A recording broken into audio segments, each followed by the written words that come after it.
Then we were talking to Mario a little bit about Todd Orlando, who once worked with him back in the day. Yeah. He's been a lot of places and for a lot of years and has done a lot of things defensively. How do you prepare to face his defense as it exists today? I mean, I think it's a little bit different every year. I mean, he evolves year to year, which probably keeps him where he's at. He really gets his guys to play hard, which is probably either half the battle or more than half the battle on defense. And so they're a highly motivated bunch. They play really hard inside. They fly to the ball. They're a little bit different than they were last year schematically, just slight adjustments. But he does mix up a lot of coverages. Like he'll go cover 2 at odd times and do some zone pressures at odd times. So he does some things to mix up the coverage that'll keep a quarterback on his toes for sure. So does that make it significant to have a quarterback like Carson who can be so? I think, yeah. I mean, you'd rather have that than the alternative, obviously. And so, yeah, I think keeping things fairly simple for the quarterback, where his eyes are in the right place and his mind's clear, is important. But he's played a lot of ball, and Carson watches a ton of film, and so we'll be prepared for it, I feel. I think we may have asked you about last week, but Samson getting in and rotating the last 2 weeks, just to see his growth, to see him being able to finally crack the line, just what does that mean, and what is he showing you over his first I mean, it was the same in camp, really. You could tell, people start clicking at different points in their career. You could tell during camp that Samson has been taking huge strides, and those games reps he's been getting are obviously huge. Same with a lot of young guys. I mean, we got to play a lot of young guys Saturday, which is great, and they had a lot of good quality reps in the game. And you can see that we have a lot of young guys that are talented that just keep needing to develop, get 1 week better. I mean, at some point we're going to be relying on those guys this year. Relying on Samson already, obviously. I'm talking about other guys. You talked about it at length last week. How did you think the wideouts graded out just in terms of the blocking? It was the same. I mean, we had one holding penalty. Malachi had a holding penalty, and it was a holding penalty, but he can learn from it. And but overall, I mean, the run game, they're putting hats on safeties and being physical. In that game particularly, we knew that there was going to be a lot of things spit out on the perimeter just by the nature in which they played defense. So, and those blocks are a little more complicated because in space, you can get a holding penalty if your technique and your effort isn't where it needs to be. But for the most part, we did a great job blocking on the perimeter.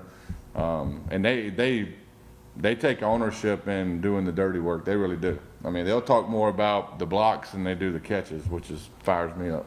Is that, I'm going to presume that's rare. Very rare. I think that who we are as an offense kind of breeds it because, when we start practicing against the defense, we're not a huge RPO team. We're not going to sit there and throw glances when we run the ball. We're going to block safeties, and then we're going to play action off of that and do stuff like that. So, we start from day one that hey man, this is who we are. This is our identity.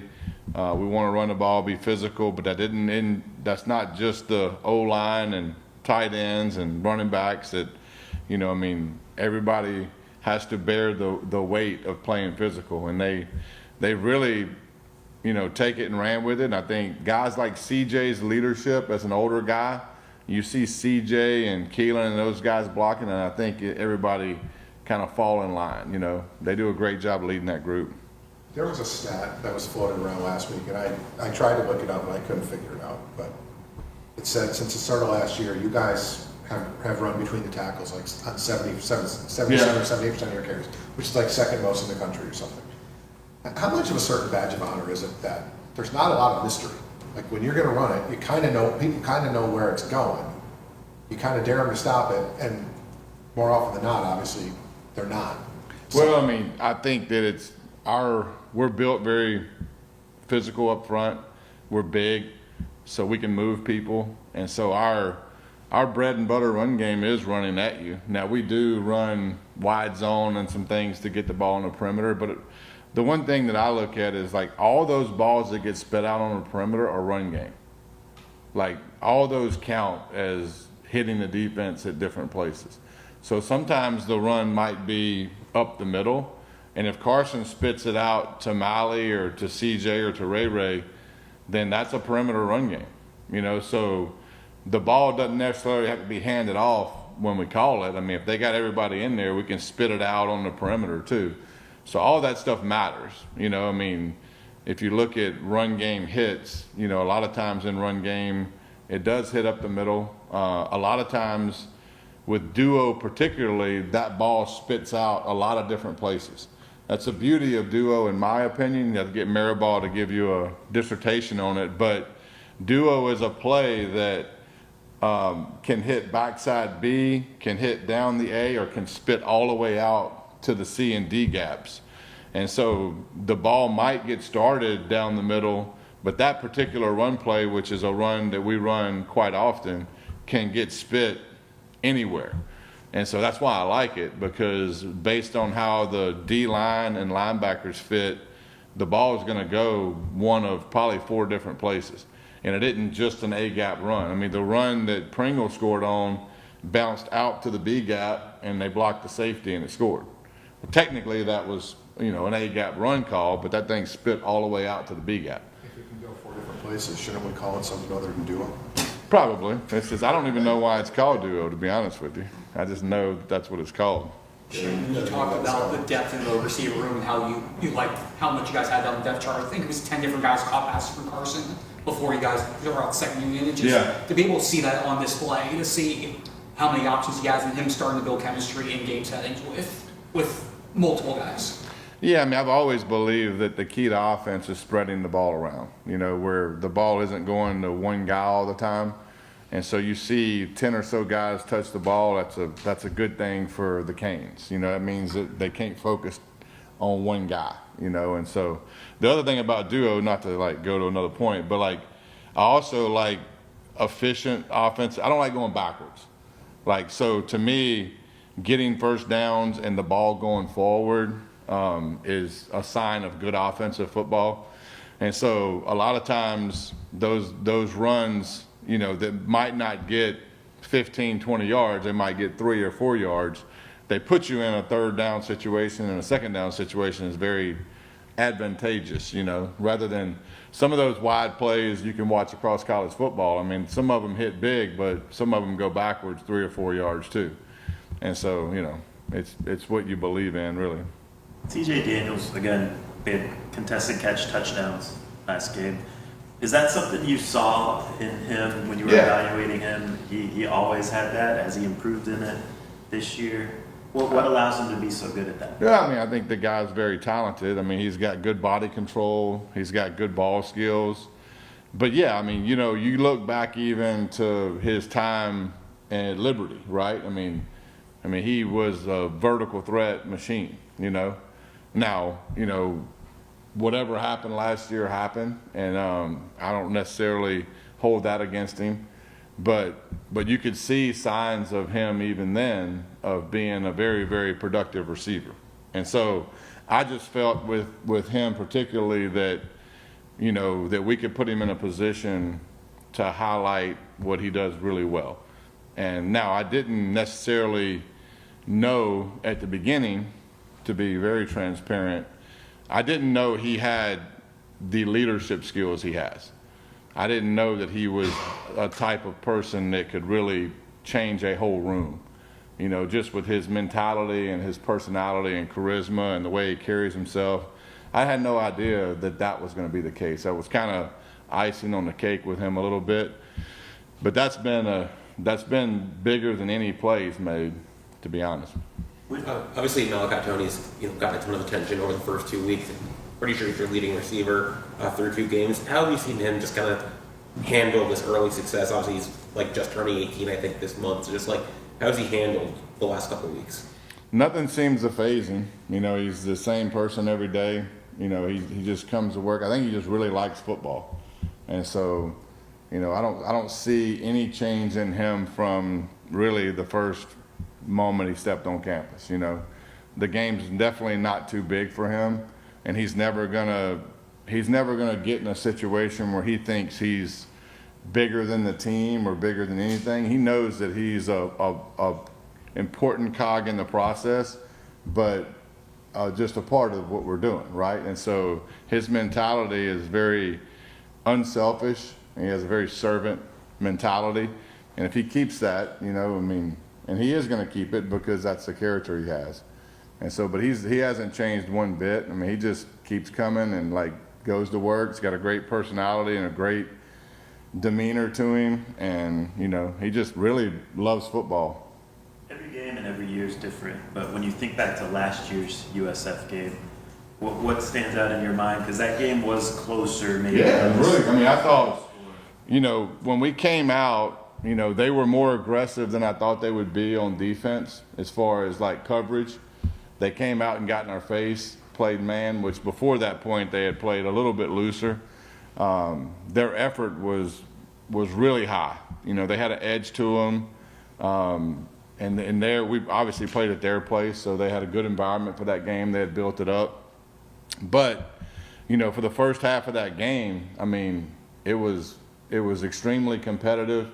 And, I mean, and that's what I anticipate this game to be. I mean, I think, you know, their energy is going to be high. They're coming off of two really quality victories, and they should be feeling good about themselves because they're playing at a high level.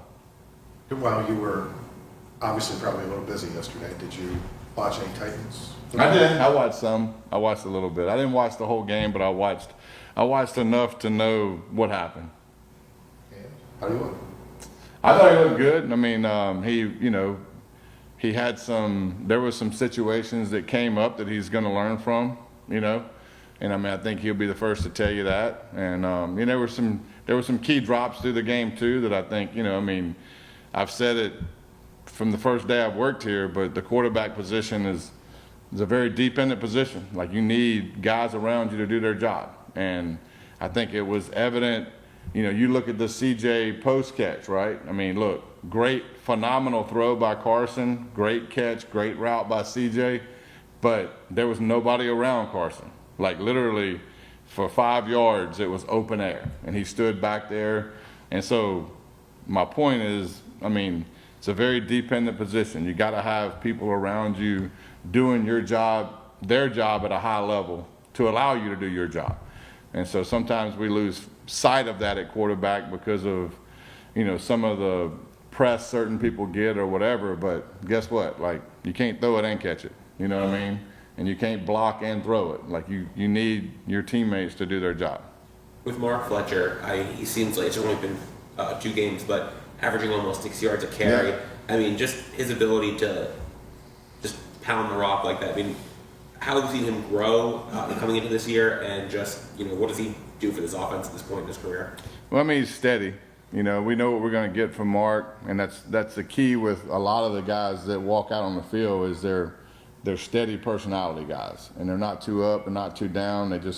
They go about their way just to do their job, you know. And so I think players around them, you know, can depend on him, and they know what they're going to get with him. His, you know, Mark's been through a ton, and he just keeps getting better, and his attitude keeps, you know, very steady. Just a unbelievable character kid, but you know, he's always there when you need him, and he's built to run duo. Quad. What? Quad? That's what you're going to start calling it? That's what I call it. I'm with that. You have to get with Mariball about that. Like, I mean, he might. Duo it is. Yeah, duo it is. Sticking with the same group, Jordan Weil, Mario said, is hopefully going to be back this week. Yeah, he's back. So just, I mean, he's obviously talented. He can break off big runs. So just the complement of Yes. the two of them. I mean, just how much of a privilege, I guess, is that to have, or as an offensive coordinator, to have 2 guys who can do things in different Well, ways? I mean, I would say 3. You know, I mean, we have a multiple. You know, we have a room that you can roll, you know, any one of those guys out there and feel really good about it. And as you can see Saturday, we have some young guys that are really talented too.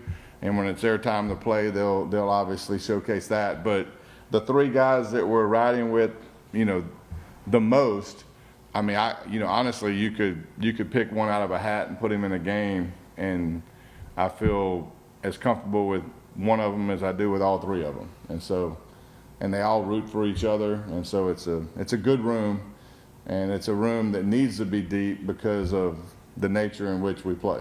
Have you done that? Have you picked one out of the hat? Just, you're going to strike. I let Matt do that. It's pretty clear that Carson and Malachi have good chemistry already. Yeah.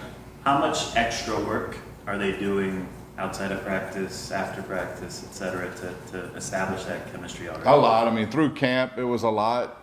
Now it's a lot of, they watch tape, like that group watches tape together. So when we practice, they'll watch it together even before we watch it with them. And so Carson will be in there and just like any subtle changes that like, hey man, I really need you here on this particular concept or whatever.